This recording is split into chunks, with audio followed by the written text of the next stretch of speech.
بسم اللہ الرحمن الرحیم۔ ولادت با سعادت اور حیات طیبہ کے 40 سال۔ ولادت با سعادت رسول اللہ صلی اللہ علیہ وسلم مکہ میں شعب بنی ہاشم کے اندر 9 ربیع الاول ایک عام الفیل یوم دوشنبہ کو صبح کے وقت پیدا ہوئے۔ اس وقت نوشیروان کی تخت نشینی کا 40واں سال تھا اور 20 یا 22 اپریل 571 عیسوی کی تاریخ تھی۔ علامہ محمد سلیمان صاحب سلمان منصور پوری رحمہ اللہ اور محمود پاشا فلکی کی تحقیق یہی ہے۔ ابن سعد کی روایت ہے کہ رسول اللہ صلی اللہ علیہ وسلم کی والدہ نے فرمایا، جب آپ کی ولادت ہوئی تو میرے جسم سے ایک نور نکلا جس سے ملک شام کے محل روشن ہو گئے۔ امام احمد رحمہ اللہ نے حضرت عرباض بن ساریہ رضی اللہ تعالیٰ عنہ سے بھی تقریباً اسی مضمون کی ایک روایت نقل فرمائی ہے۔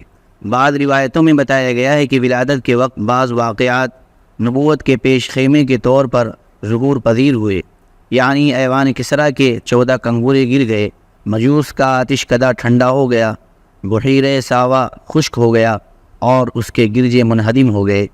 یہ بحقی کی روایت ہے، لیکن محمد غزالی نے اس کو درست تسلیم نہیں کیا ہے۔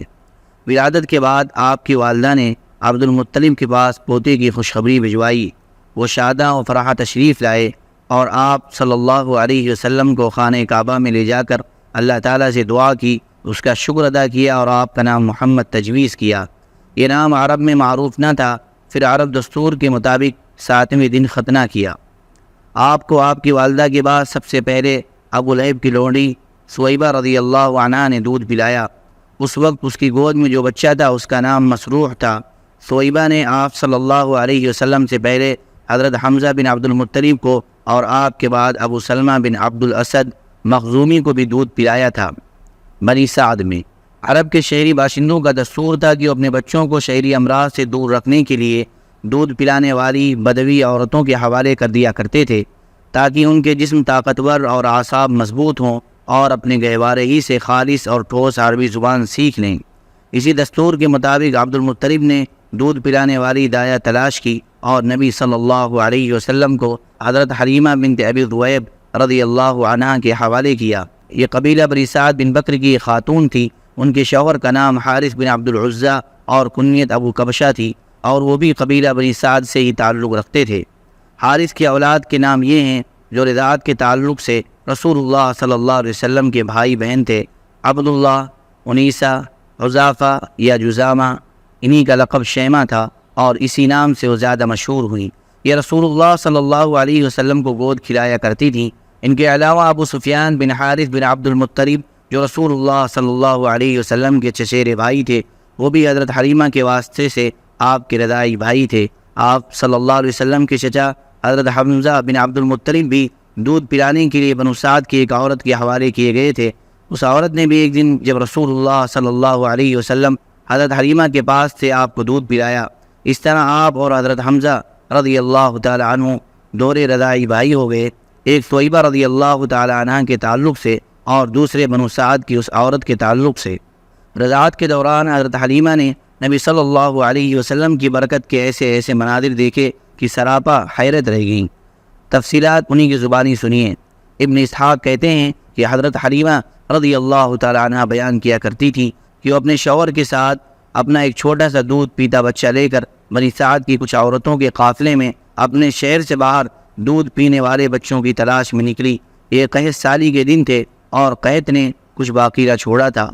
میں اپنی ایک سفید گدھی پر سوار تھی اور ہمارے پاس ایک اونٹنی بھی تھی، لیکن بخدا اس سے ایک قطرہ دودھ نہ نکلتا تھا۔ ادھر بھوک سے بچہ اس قدر بھی لگتا تھا کہ ہم رات بھر سو نہیں سکتے تھے۔ نہ میرے سینے میں بچے کے لیے کچھ تھا، نہ اونٹنی اس کی خوراک دے سکتی تھی، بس ہم بارش اور خوشحالی کی آس لگائے بیٹھے تھے۔ میں اپنی گدھی پر سوار ہو کر چلی تو کمزور اور دبلے پن کے سبب اتنی سست رفتار نکلی کہ پورا قافلہ تنگ آ گیا۔ خیر، ہم کسی نہ کسی طرح دودھ پینے والے بچوں کی تلاش میں مکہ پہنچ گئے۔ پھر ہم میں سے کوئی عورت ایسی نہیں تھی جن پر رسول اللہ صلی اللہ علیہ وسلم کو پیش نہ کیا گیا ہو، مگر جب اسے بتایا جاتا ہے کہ آپ صلی اللہ علیہ وسلم یتیم ہیں تو آپ کو لینے سے انکار کر دیتی، کیونکہ ہم بچے کے وارث سے داد و دہش کی امید رکھتے تھے۔ ہم کہتے ہیں کہ یہ تو یتیم ہے، بھلا اس کی بیوہ ماں اور اس کے دادا کیا دے سکتے ہیں؟ بس یہی وجہ تھی کہ ہم آپ کو لینا نہیں چاہتے تھے۔ ادھر جتنی عورتیں میرے ہمراہ آئی تھیں سب کو کوئی نہ کوئی بچہ مل گیا، صرف مجھے ہی کو نہ مل سکا۔ جب واپسی کی باری آئی تو میں نے اپنے شوہر سے کہا، خدا کی قسم مجھے اچھا نہیں لگتا کہ میری ساری سہیلیاں تو بچے لے لے کر جائیں اور تنہا میں کوئی بچہ لیے بغیر واپس جاؤں۔ میں جا کر اسی یتیم بچے کو لے لیتی ہوں۔ شوہر نے کہا، کوئی حرج نہیں، ممکن ہے اللہ اسی میں ہمارے لیے برکت دے۔ اس کے بعد میں نے جا کر بچہ لے لیا اور محض اس بنا پر لیا کہ کوئی اور بچہ نہ مل سکا۔ حضرت حلیمہ رضی اللہ تعالیٰ عنہ کہتی ہیں کہ جب میں بچے کو لے کر اپنے ڈیرے پر واپس آئی اور اسے اپنے آغوش میں رکھا تو اس نے جس قدر چاہا دونوں سینے دودھ کے ساتھ اس پر امٹ پڑے اور اس نے شکم سیر ہو کر پیا۔ اس کے ساتھ اس کے بھائی نے بھی شکم سیر ہو کر پیا، پھر دونوں سو گئے، حالانکہ اس سے پہلے ہم اپنے بچے کے ساتھ سو نہیں سکتے تھے۔ ادھر میرے شوہر اونٹنی دھونے گئے تو دیکھا کہ اس کا تھن دودھ سے لبریز ہے۔ انہوں نے اتنا دودھ دھوا کہ ہم دونوں نے نہایت آسودہ ہو کر پیا اور بڑے آرام سے رات گزاری۔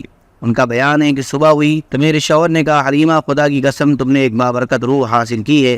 میں نے کہا، مجھے بھی یہی توقع ہے۔ حلیمہ کہتی ہیں کہ اس کے بعد ہمارا قافلہ روانہ ہوا۔ میں اپنی اسی خستہ حال گدھی پر سوار ہوئی اور اس بچے کو بھی اپنے ساتھ لیا، لیکن اب وہی گدھی خدا کی قسم پورے قافلے کو کاٹ کر اس طرح آگے نکل گئی کہ کوئی گدھا اس کا ساتھ نہ پکڑ سکا۔ یہاں تک کہ میری سہیلیاں مجھ سے کہنے لگیں، او ابو زویب کی بیٹی، ارے یہ کیا ہے، ذرا ہم پر مہربانی کر، آخر یہ تیری وہی گدھی تو ہے جس پر تو سوار ہو کر آئی تھی۔ میں کہتی، ہاں ہاں بخدا یہ وہی ہے۔ وہ کہتی کہ اس کا یقیناً کوئی خاصا معاملہ ہے۔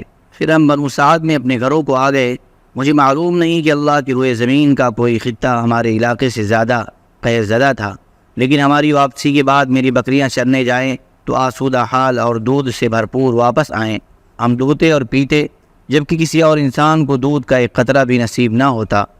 ان کے جانوروں کے تھنوں میں دودھ سرے سے رہتا ہی نہ تھا، حتیٰ کہ ہماری قوم کے شہری اپنے چرواہوں سے کہتے کہ کم وقتوں جانور وہیں چرانے لے جایا کرو جہاں ابو ذؤیب کی بیٹی کا چرواہا لے جاتا ہے، لیکن تب بھی ان کی بکریاں بھوکی واپس آتیں، ان کے اندر ایک قطرہ دودھ نہ رہتا، جبکہ میری بکریاں آسودہ اور دودھ سے بھرپور پلٹتیں۔ اس طرح ہم اللہ کی طرف سے مسلسل اضافے اور خیر کا مشاہدہ کرتے رہے، یہاں تک کہ اس بچے کے 2 سال پورے ہو گئے اور میں نے دودھ چھڑا دیا۔ یہ بچہ دوسرے بچوں کے مقابلے میں اس طرح بڑھ رہا تھا کہ 2 سال پورے ہوتے ہوتے وہ کڑا اور گٹھیلا ہو چلا۔ اس کے بعد ہم اس بچے کو اس کی والدہ کے پاس لے گئے، لیکن ہم اس کی جو برکت دیکھتے آئے تھے اس کی وجہ سے ہماری انتہائی خواہش یہی تھی کہ وہ ہمارے پاس رہے۔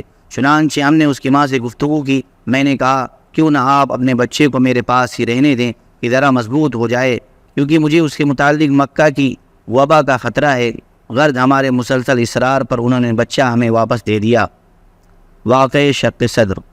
اس طرح رسول اللہ صلی اللہ علیہ وسلم مدت رضاعت ختم ہونے کے بعد بھی بنو سعد میں ہی رہے، یہاں تک کہ ولادت کے 4 یا 5ویں سال شق صدر سینہ مبارک چاک کیے جانے کا واقعہ پیش آیا۔ اس کی تفصیل حضرت انس رضی اللہ تعالی عنہ سے صحیح مسلم میں مروی ہے کہ رسول اللہ صلی اللہ علیہ وسلم کے پاس حضرت جبرائیل علیہ السلام تشریف لائے۔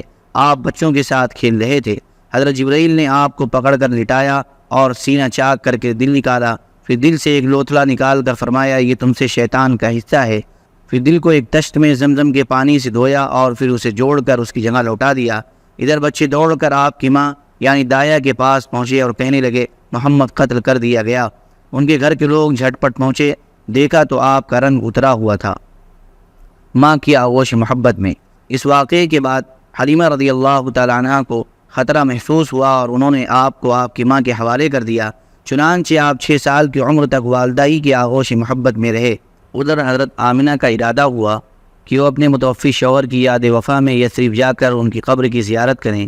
چنانچہ وہ اپنے یتیم بچے محمد صلی اللہ علیہ وسلم، اپنی خادمہ ام ایمن اور اپنے سرپرست عبد المطلب کی معیت میں کوئی 500 کلومیٹر کی مسافت طے کر کے مدینہ تشریف لے گئیں اور وہاں 1 ماہ تک قیام کر کے واپس آئیں، لیکن ابھی ابتدائے راہ میں تھیں کہ بیماری نے آ لیا۔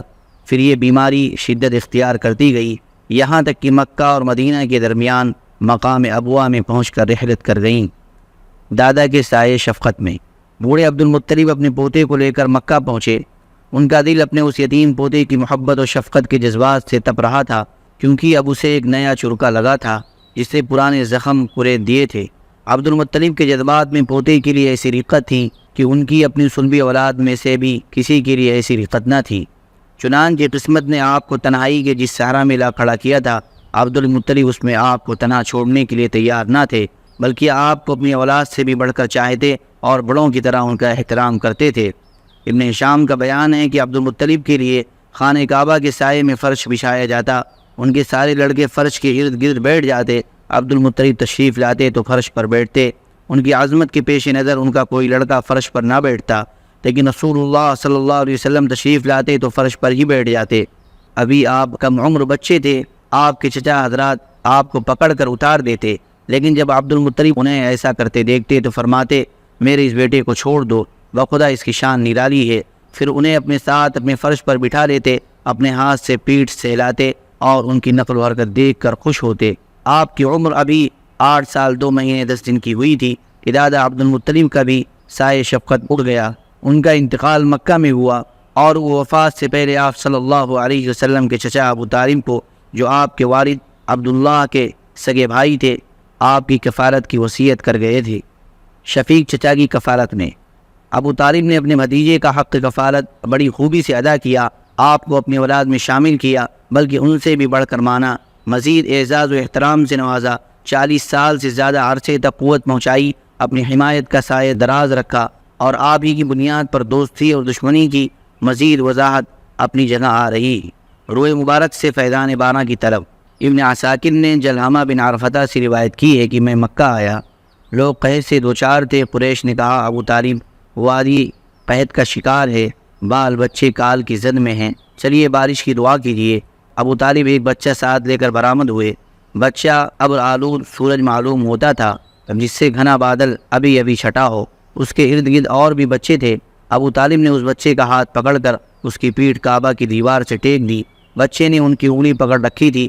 اس وقت آسمان پر بادل کا ایک ٹکڑا نہ تھا، لیکن دیکھتے دیکھتے ادھر ادھر سے بادل کی آمد شروع ہو گئی اور ایسی دھواں بارش ہوئی کہ وادی میں سیلاب آ گیا اور شہر و بیاباں شاداب ہو گئے۔ بعد میں ابو طالب نے اسی واقعے کی طرف اشارہ کرتے ہوئے محمد صلی اللہ علیہ وسلم کی مدح میں کہا تھا، وَأَبْيَضَ يُسْتَسْقَى الْغَمَامُ بِوَجْهِهِ ثِمَارُ الْيَتَامَى عِصْمَةٌ لِلْأَرَامِلِ۔ وہ خوبصورت ہیں، ان کے چہرے سے بارش کا فیضان طلب کیا جاتا ہے، یتیموں کے ماوا اور بیواؤں کے محافظ ہیں۔ بحیرہ راہب۔ بعض روایت کے مطابق، جس کی استثنادی حیثیت مشکوک ہے، جب آپ کی عمر 12 برس اور ایک تفصیلی قول کے مطابق 12 برس 2 مہینے 10 دن کی ہو گئی، تو ابو طالب آپ صلی اللہ علیہ وسلم کو ساتھ لے کر تجارت کے لیے ملک شام کے سفر پر نکلے اور بصرہ پہنچے۔ بصرہ شام کا ایک مقام اور قرآن کا مرکزی شہر ہے۔ اس وقت یہ جزیرۃ العرب کے رومی مقبوضات کا دارالحکومت تھا۔ اس شہر میں جرجیس نامی ایک راہب رہتا تھا جو بحیرہ کے لقب سے معروف تھا۔ جب قافلے نے وہاں پڑاؤ ڈالا تو یہ راہب اپنے گرجا سے نکل کر قافلے کے اندر آیا اور اس کی میزبانی کی، حالانکہ اس سے پہلے وہ کبھی نہیں نکلتا تھا۔ اس نے رسول اللہ صلی اللہ علیہ وسلم کو آپ کے اوصاف کی بنا پر پہچان لیا اور آپ کا ہاتھ پکڑ کر کہا، یہ سید العالمین ہیں، اللہ انہیں رحمت للعالمین بنا کر بھیجے گا۔ ابو طالب نے کہا، آپ کو یہ کیسے معلوم ہے؟ تم لوگ جب گھاٹی کے اس جانب نمودار ہوئے تو کوئی بھی درخت یا پتھر ایسا نہیں تھا جو سجدے کے لیے جھک نہ گیا ہو، اور یہ چیزیں نبی کے علاوہ کسی اور انسان کو سجدہ نہیں کرتی۔ پھر میں انہیں مور نبوت سے پہچانتا ہوں جو کندھے کے نیچے نرم ہڈی کے پاس سیب کی طرح ہے، اور ہم انہیں اپنی کتابوں میں بھی پاتے ہیں۔ اس کے بعد بحیرہ راہب نے ابو طالب سے کہا کہ انہیں واپس کر دو، ملک شام نہ لے جاؤ کیونکہ یہود سے خطرہ ہے۔ اس پر ابو طالب نے بعض غلاموں کی معیت میں آپ صلی اللہ علیہ وسلم کو مکہ واپس بھیج دیا۔ سبحان ربک رب العزة عما یصفون وسلام علی المرسلین والحمد للہ رب العالمین۔